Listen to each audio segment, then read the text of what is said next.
Nah, ini. Jadi semakin canggih zaman itu memang semakin sensitif perangkatnya. Contoh apa Bu Aisyah? Televisi aja, televisi zaman dulu. Kalau dia rusak malah dipukul, pak. Ya, siapa yang masih dapat itu? Dapat Bu.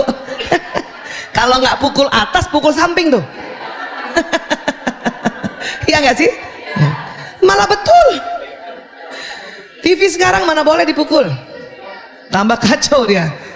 Ya, iya. Jadi semakin canggih perangkat itu semakin sensitif. Ya, semakin padat semakin sensitif. Kenapa? Karena teknologi sekarang hasil karya otak zaman sekarang. Artinya teknologi digital ini hasil karya dari otak, ya, hasil pikiran, perenungan dari otak manusia era sekarang. Dan otak manusia siapa yang ciptakan? Allah Ta'ala. Jadi secara tidak langsung sebetulnya teknologi digital memang Allah maunya begitu saat ini. Untuk apa? Mempermudah kehidupan. Itu dulu. Ya. Kebayang nggak sekarang kalau nggak ada teknologi digital? Masih juga zaman kayak saya hanya dapat informasinya dari surat kabar. Kejadian kebakaran tadi malam baru kita tahu paginya. Ya, kejadian yang pagi baru kita tahu malamnya. Teman-teman mau tahu skincare terbaru? Tunggu sebulan sekali majalah Femina Kartini datang. Telat banget. Apa yang terjadi di luaran sana? Paling cepatnya dengar radio Republik Indonesia. Sayangnya zaman kita dulu lebih sering dengarnya radio Prambos Rasisonia. El Sinta. Untung sekarang El Sintanya radio informasi ya. Itu udah nggak tepat saat ini karena kita mau semua cepat. Ya, anak-anak maunya di rumah saja, main di rumah. Kenapa? Udah nggak ada lahan. Makanya bersyukur anak-anak yang bisa sekolah di sini, lahannya begitu besar. Fasilitas yang dikatakan untuk bermain yang bukan digital atau bukan ya gadget gitu masih ada. Di rumah di Jakarta khususnya, ya Allah, rumah cuman 5 kali 10, 6 kali 12. Anak-anak mau main badminton di depan rumah, baru 2 kali pukul lewat motor, berhenti dulu. 2 kali pukul lagi lewat mobil, berhenti dulu. 2 kali pukul lagi lewat bakso, berhenti dulu. Kebayang nggak? Anak saya pernah, ibu-ibu kita beli meja pingpong yuk. Terus saya bisik-bisik, nak, nanti kayaknya meja pingpongnya lebih besar dari meja makan kita, nak, karena rumah nggak besar. Itulah makanya mengapa semua permainan itu dimasukkan dalam satu media yang kompak, yaitu gadget. Anak-anak mau main layangan di mana? Ibu-ibu sih masih sering lihat layangan putus. Anak-anak udah jarang lihat layangan putus yang sesungguhnya. Bayangin sekarang ada di gadget itu permainan layang-layangan. Coba di gadget itu, Masya Allah, congklak di gadget, layang-layang, ya, galasin, kasti di gadget sudah. Karena sudah nggak ada tempat lagi. Saya cuma mau bilang bahwa bukan berarti saya minta anak main gadget, tempatnya nggak ada. Makanya masih bersyukur kalau ada sekolah besar kayak gini. Atau pada saat waktu liburan anak-anak kita bawa ke sebuah tempat hiburan yang lapangannya luas gitu. Artinya mereka main layangannya nggak kayak zaman dulu setiap hari. Ya, 1 semester sekali karena diajak sekalian berlibur. Ini dulu yang kita buka, open mind kita dulu. Ya. Terus anak-anak juga akhirnya selalu mau di kamar saja. Kenapa? Ya karena kemudahan itu sebetulnya. Kemudahan itu kan. Nah, sehingga orang tua perlu kreatif. Gimana caranya anak keluar kamar, keluar kamar. Saya juga punya anak 5, 4 laki-laki, 1 perempuan. Anak pertama yang milenial karena lahir 93. Anak kedua sampai ke-5 itu Gen Z, lahirnya 96 dan berikutnya. Ya, saya mencoba gimana caranya supaya mereka keluar kamar yang bisa bersamaan. Cara yang paling efektif adalah lewat media makan asik atau makan enak. Harus gitu. Mana caranya? Bunda yang bisa masak, yang pintar masak, coba angkat tangan. Masya Allah. Itu kan mikir kan? Mikir makanan apa yang dibuat supaya mereka keluar. Ya. Bunda yang separuh-separuh bisa masaknya ada. Bunda yang ya Allah, ya. Saya termasuk kategori ketiga. Masak air panas hangus itu. Maka saya harus juga berproses gimana caranya telepon keluarga atau tantenya anak-anak yang pandai masak untuk kita bantu juga ekonominya dan dia kirimkan makanan kan gitu. Itu karena lewat makanan itu bisa jumpa. Lewat makanan. Itu nggak bisa dipungkiri lagi lewat makanan. Lewat makanan saja nanti gadget hanya disimpan paling lama 30 menit. Iya nggak? Iya. Itu pun harus bikin peraturan. Ayo simpan dulu gadgetnya, kita makan dulu yuk. Iya. Kadang saking kebiasaannya kita udah kepengen juga pegang itu gadget. Ya, apalagi buat yang bekerjaannya selalu dihubungi lewat gadget. Termasuk kami dokter. Ya, apa-apa ada pasien kita harus segera lihat gadget kita ada apa dia. Pasien saya yang malah unik-unik lagi, pasien narkoba yang suka dikit-dikit bunuh diri, loncat. Ini kalau nggak dilihat beritanya, wah gawat ini. Tapi berupaya juga untuk tidak tergelitik untuk pegang gadget dikala makan bersama. Dan momentumnya cuma itu sebetulnya. Sama apa? Jalan bareng di mobil. Untuk apa? Pergi makan. Karena hiburannya cuma makan sekarang ini. Yang bisa sama-sama. Harus kreatif lagi nih otak. Apa lagi? Di mobil supaya anak-anak nggak pegang gadget, kita berupaya juga simpan dulu gadget. Ya, inget-inget mau cerita apa sama anak yang biar nyambung. Paham ya Bu? Biar nyambung. Kadang kita pancing pakai cerita lucu, garing. Apaan sih Bu? Apaan sih Bu? Kadang dipancing pakai cerita pekerjaan, males lah Bu. Gitu. Iya kan? Iya. Itu benar-benar satu tantangan buat kita, tetapi harus dengan kesadaran bahwa bukan karena anak mau membangkang, bukan karena anak nggak patuh sama kita, bukan itu, bukan.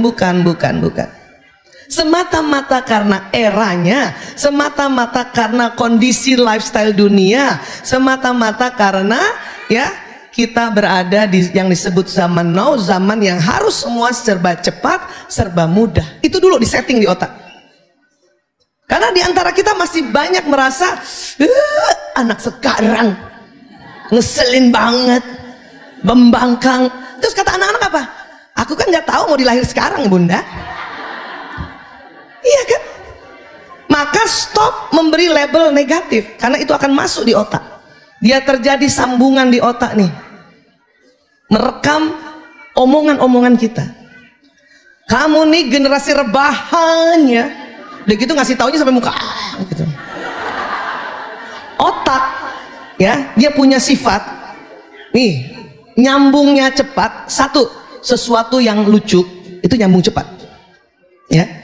Sesuatu yang sangat menggembirakan nyambung cepat. Sesuatu yang sangat mengesalkan nyambung cepat. Sesuatu sangat menyedihkan nyambung cepat. Dan punten, sesuatu yang sangat porno nyambung cepat. Itu otak, kerja otak. Karena otak tuh senang sesuatu yang ekstrim. Kenapa? Sambungannya yang lewat zat kimia namanya neurotransmitter itu keluar kayak lem. Sekarang lem paling kuat lem apa? Korea. Semua Korea. Ya, iya, itu dia bagaikan lem itu. Ya. Maka kalau kalau kita mengatakan pada anak-anak, kamu nih generasi rebahan, sambil dengan muatan emosi yang luar biasa, nyambung di anak itu. Akhirnya apa? Itu anak nggak jadi maunya tidak rebahan karena ibunya yang suruh rebahan. Kenapa? Karena indera manusia, apa yang dilihat, apa yang didengar, apa yang diucapkan, itu masuk, Pak.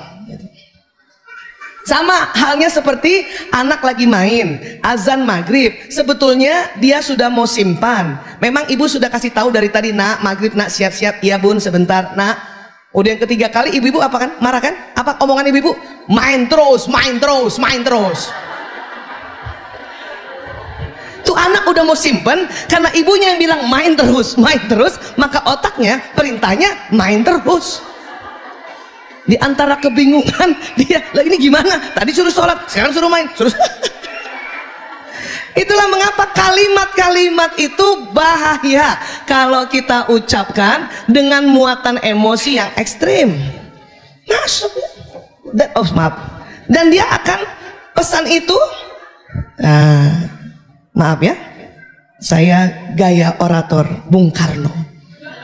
Jadi kalau ada apa-apa bisa kesenggol. Sorry ya.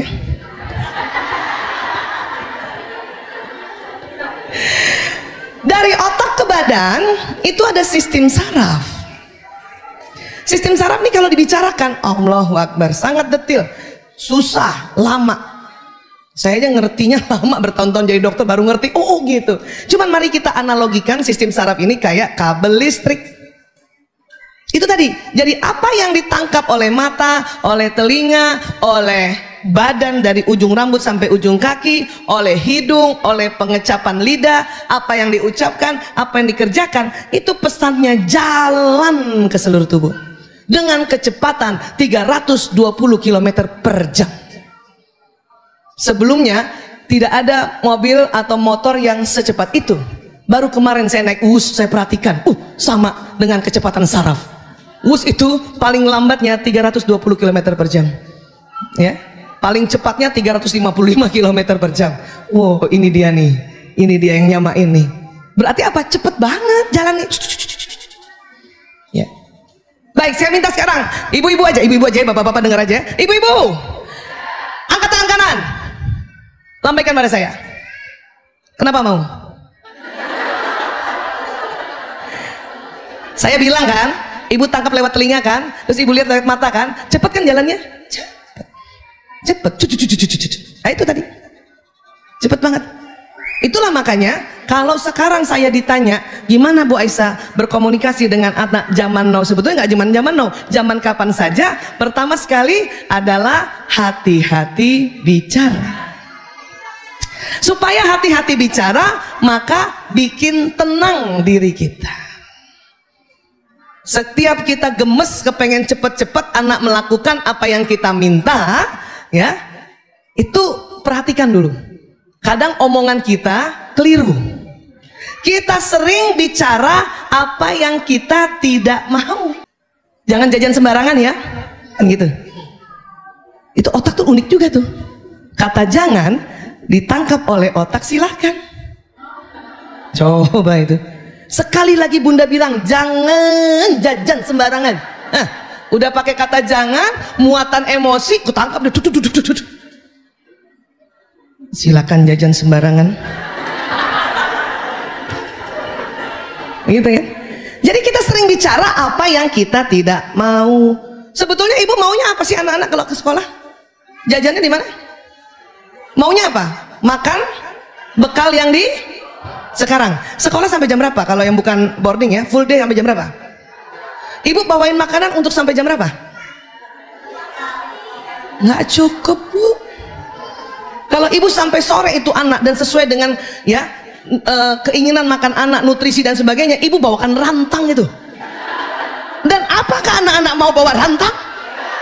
Udah keren-keren bawa ransel kemudian bawa rantang? Bayangin. Rantang itu dibagi 4. Paling atas yang keluar main jam 10. Ya, yang bagian 2 itu yang isoma itu. Ya. Yang ketiga itu kalau misalnya masih ada ekskul, ya, itu yang di rantang ketiga. Yang keempat bonus. Harusnya kan gitu.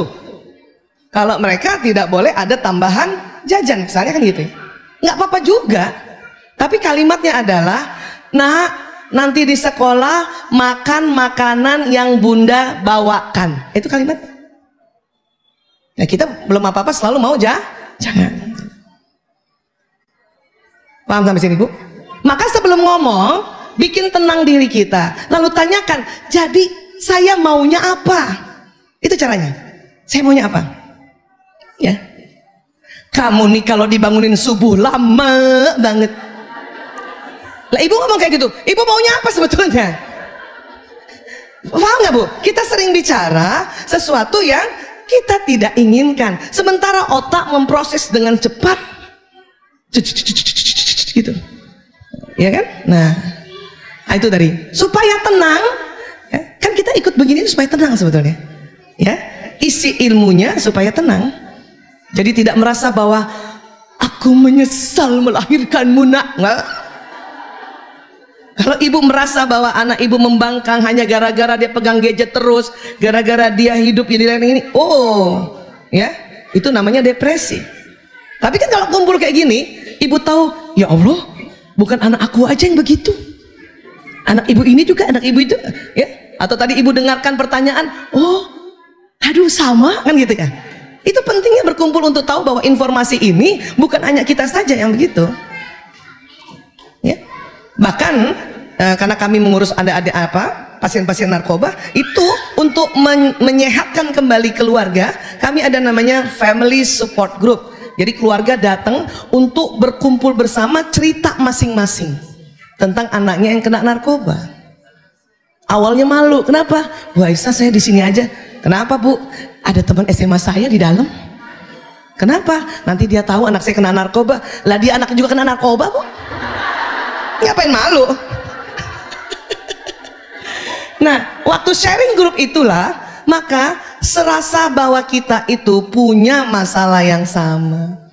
Kata ibu yang ini sambil nangis-nangis, Dokter Aisyah, anak saya kena narkoba. Berapa Bu anak ibu yang kena? 1 Bu Aisyah. Anak pertama, ya. Oke. Ibu berikutnya, Bu Aisyah, saya 3 yang kena. Ibu yang 1 langsung, hah? Dia langsung gembira, untung gue 1. Bayangin, kena narkoba aja masih ada untungnya, karena yang ngomong sebelah anaknya 3 yang kena. Itulah dahsyatnya kita kumpul untuk tahu, oh berita ini, pengalaman ini, atau permasalahan keluarga itu hampir rata-rata ada persamaannya. Itu yang bikin kita kuat. Jangan sering di rumah sendiri, ya. Apalagi kalau sudah merasa bahwa anak saya begini, datang sharing, ya. Taklim ini makanya mengapa disebut taman surga, karena itu tadi, ya. Kebayang nggak kita kumpul 1 orang ada 2 malaikatnya, ini berapa kali malaikatnya nih, ya, Masya Allah. Belum lagi malaikat yang Allah ya perintahkan untuk mencatat siapa-siapa yang ibu bapak ikut taklim. Masya Allah kan. Disitulah yang namanya keberkahan, ya. Nah ini, jadi kita harus tenang aja dulu. Jadi orang tua zaman sekarang suruh tenang dulu, kecuali kondisi bahaya. Tenang dulu, supaya tenang itu tadi tambahkan ilmunya. Sampai sini bisa paham ya?